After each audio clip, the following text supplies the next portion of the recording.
की राजनीति में नेताओं ने जो विश्वास का संकट पैदा किया था, उसको चुनौती के रूप में यदि किसी ने स्वीकार किया है तो हमारी एनडीए ने स्वीकार किया है। बहनों भाइयों, जो हम कहेंगे वह करके दिखाएंगे। मैं केवल एक उदाहरण दूंगा। घोषणा पत्र में हम लोगों ने क्या क्या कहा है उसकी जानकारी हमारे पूर्व वक्ताओं ने आपको दी है। एक उदाहरण मैं आपको दूंगा। 2014 में जब मोदी जी प्रधानमंत्री बने थे, उस समय भी चुनावी घोषणा पत्र बना था और मैं ही पार्टी का राष्ट्रीय अध्यक्ष था।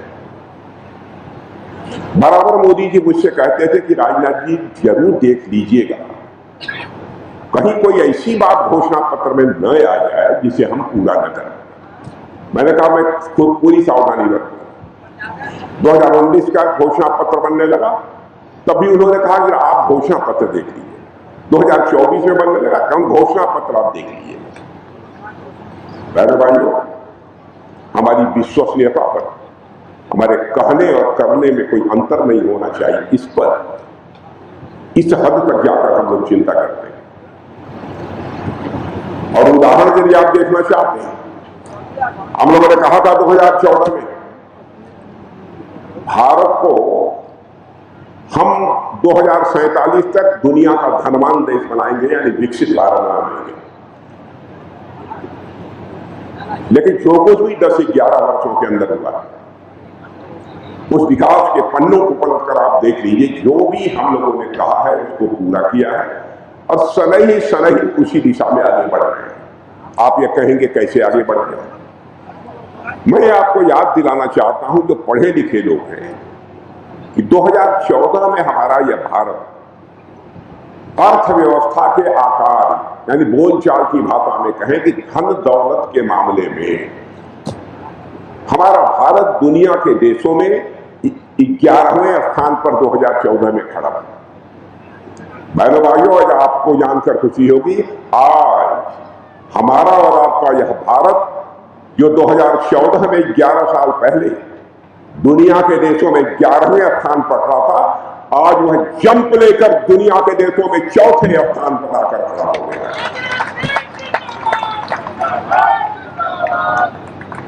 मैं समझता हूं इसको तो कोई नहीं काट सकता। और जानते हैं, दुनिया की, भारत की नहीं, दुनिया की फाइनेंशियल फर्म, जो वित्तीय संस्थाएं होती हैं, उन्होंने नाप तोल कर इस बात को कहा है कि भारत जिस तेजी के साथ आगे बढ़ रहा है, ऐसे ही भारत यदि आगे बढ़ता रहा तो वह दिन दूर नहीं है कि आगामी 1 साल से लेकर 2 साल के अंदर यह भारत धन दौलत के मामले में दुनिया के देशों में 3रे स्थान पर आकर खड़ा हो गया है। क्या बहनों भाइयों, जो हम लोगों ने वादा किया था उस दिशा में हम तेजी के साथ आगे नहीं बढ़ रहे हैं? हम जो कहते हैं वह केवल चुनावी दस्तावेज नहीं होता है अपने घोषणा पत्र। और इस बार भी जो घोषणा पत्र जारी हुआ है वह बिहार के भविष्य की रूपरेखा है। मेरे बहनों भाइयों, बिहार की यात्रा का वह रोड मैप, घोषणा पत्र में क्या क्या कहा है, अब इसकी जानकारी मैं देने लगूंगा तो लंबा समय लग जाएगा, उस विस्तार में मैं नहीं जाना चाहता। लेकिन इतनी बात पक्की है, जो कहेंगे और करेंगे, चाहे उसके लिए जितनी भी कीमत चुकानी पड़े। और आरजेडी कांग्रेस का भी गठबंधन है। कांग्रेस के भी लंबे समय तक आपने सरकार देखी, कांग्रेस और आरजेडी की आपने यूपीए सरकार को भी काम करते हुए देखा। बहनों भाइयों, भ्रष्टाचार के आरोप लग जाते हैं, जेल की हवा खा लेते हैं, जमानत पर होते हैं, फिर भी वह बिहार राज्य का नेतृत्व करने का दावा करते हैं। हमारे यहां का चरित्र यह रहा है कि बेबुनियाद और निराधार आरोप मां सीता के ऊपर लगा था। उससे मर्यादा पुरुषोत्तम भगवान राम ने कितना बड़ा त्याग किया था। भारत की यह परंपरा है। और यहां गंभीर आरोप लगे हुए, हमारे यहां आडवाणी जी हुआ करते, हमारे नेता हैं। बहनों भाइयों, एक बार ऐसे ही संसद में किसी ने एक ऐसे ही बेबुनियाद निराधार आरोप उनके ऊपर लगा दिया। देखिए भारतीय जनता पार्टी के नेताओं का चरित्र। उन्होंने कहा आरोप तो आरोप ही होता है, मैं संसद की सदस्यता से त्याग पत्र देता हूं और तब तक मैं भारत की संसद की सदस्यता स्वीकार नहीं करूंगा जब तक कि मैं आरोप मुक्त नहीं हो जाऊंगा। यह चरित्र होता है नेता। मर्यादा पुरुषोत्तम भगवान राम ने अपने प्यारों प्राणों से प्यारी सीता को भी अग्नि परीक्षा से गुजरने को मजबूर कर दिया था। और यह नेता आज वोट मांग रहे हैं जेल में जाने के बाद, भ्रष्टाचार के गंभीर आरोप लगने के बाद में, और सीना ठोक कर यह दावा करते हैं बिहार का विकास कोई कर सकता है तो वही कर सकते हैं। क्या क्या बातें मुख्यमंत्री होकर बोलते थे आरजेडी के नेता।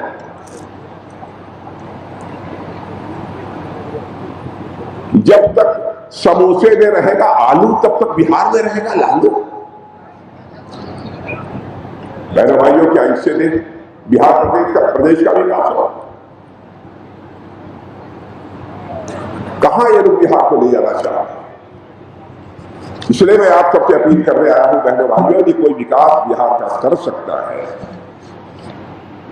तो एनडीए ही कर सकती है। इसलिए वोट मांगे आया। जिनके ऊपर अपराध के बड़े बड़े गंभीर आरोप है, ठीक है, सामान्य छोटा मोटा कोई ऐसा ही अनर्गल कोई आरोप हो तो बात समझ में आती है। गंभीर आरोप है, उनको भी आपने टिकट दे दिया। मुझे लगता है कि यदि इनकी सरकार भी बन जाएगी, वैसे बनेगी नहीं, यदि बन जाए तो एक अपराध मंत्रालय बनाएंगे और उसमें कई विभाग होंगे।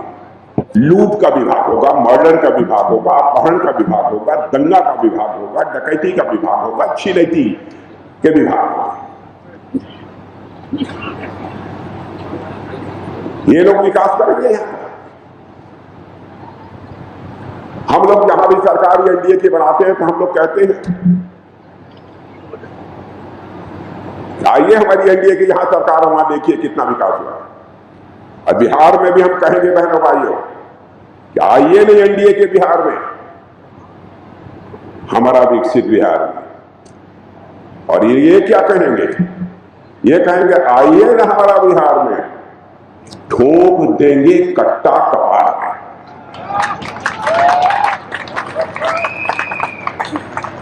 इनमें और हम लोगों में सबसे बड़ा अंतर यह है। इसलिए मैं आप सबसे निवेदन करने आया हूं, आप दोनों गठबंधन, यूपीए का गठबंधन और साथ ही साथ एनडीए का गठबंधन, दोनों के चरित्र से आप अच्छी तरह परिचित हैं। इसलिए आपका पूरा का पूरा समर्थन देना चाहिए। और बहनों भाइयों, यह भी याद रखना, एनडीए जब तक रहेगी दुनिया की कोई ताकत भारत का मस्तक नहीं उड़ा सकती।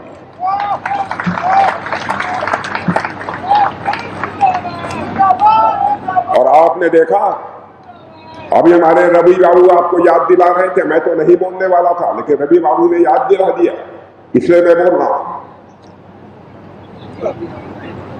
जरूरत पड़ी तो हम लोगों ने सर्जिकल स्ट्राइक की, और उधर जाकर मारा। और जब उधर से आतंकवादियों ने आकर हमारी सीमा में, काश्मीर के पहलगाम में घूमने गए कुछ परिवारों को धर्म पूछकर मारा। किस धर्म के हो, नाम क्या है तुम्हारा?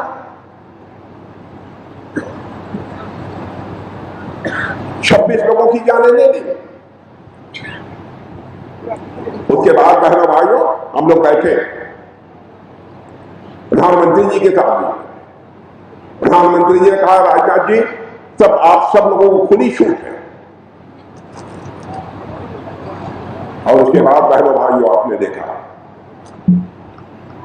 कि हम लोगों ने ठिकाना, जो आतंकवादियों का ठिकाना था, उसी को तय किया कि उसे ही मारेंगे, उसी को मारेंगे। और आतंकवादियों को ठिकानों को हम लोगों ने निस्त नाबूद कर दिया। मेरे बहनों भाइयों, हमारी सेवा के दौरान यह है भारत का चरित्र। कितने मारे तो 26, उनका कितना होगा वो तो भगवान ही जानता है। मैं खुलकर उनको यहां चर्चा नहीं करना चाहता हूं। जैसे कहा जाता है छठी की दूध याद आ जाएगी, वो हालत हो गई होगी।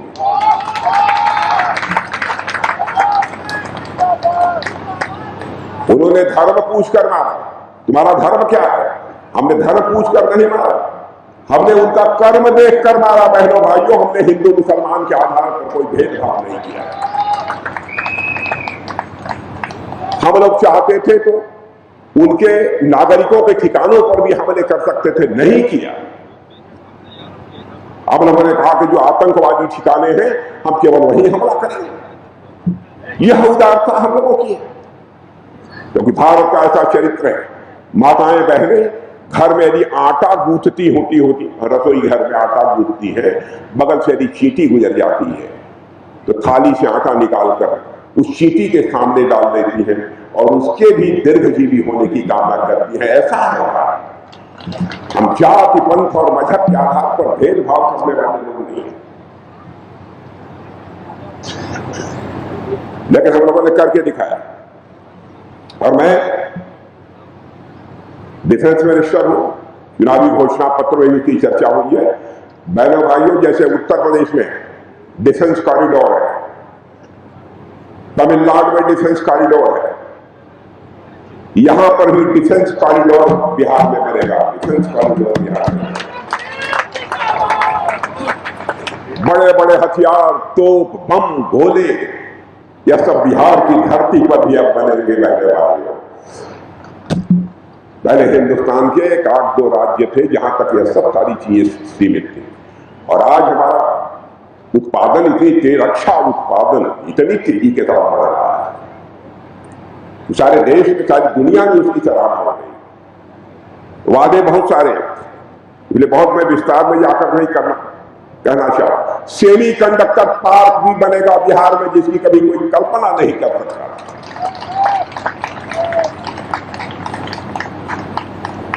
इसलिए मैं आप सबसे निवेदन कर रहा हूं मेरे बहनों भाइयों कि रूपा जी को जब ठीक ठाक वोटों से जिता दीजिए।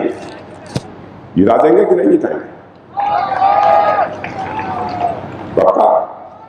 अरे जिता देंगे तो एक बार हाथ उठाकर तालियां बजाकर एक बार यह बता दीजिए जिता देंगे।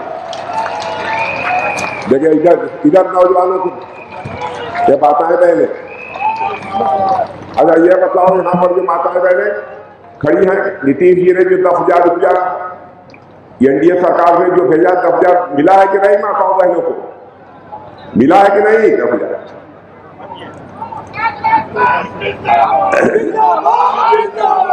आप बताओ मिला है कि नहीं 10,000? वो एकदम पीछे एक आदमी खड़े हैं, महिलाओं से पूछ रहा हूं, वो कह रहे हैं नहीं।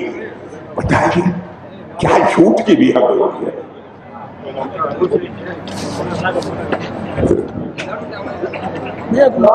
इसलिए भाइयों, जिंदाबाद। चिन्ह क्या है? चुनाव चिन्ह हेलीकॉप्टर। अरे राम राम, इनका चुनाव चिन्ह हेलीकॉप्टर है। जिस हेलीकॉप्टर से मैं आया हूं वही हेलीकॉप्टर। और मान लीजिए कि चुनाव जीत जाती है, यदि चिराग पासवान मुझे बुलाएंगे तो फिर मैं हेलीकॉप्टर से ही यहां पर आऊंगा मेरे बहनों में। और दोबारा यदि मैं आऊंगा तो अपना स्वागत कराने के लिए नहीं, बल्कि एक बार शीश झुकाकर यहाँ की जनता के प्रति आभार व्यक्त करने के लिए मैं आऊंगा। इन्हीं शब्दों के साथ आप सबको बहुत बहुत धन्यवाद।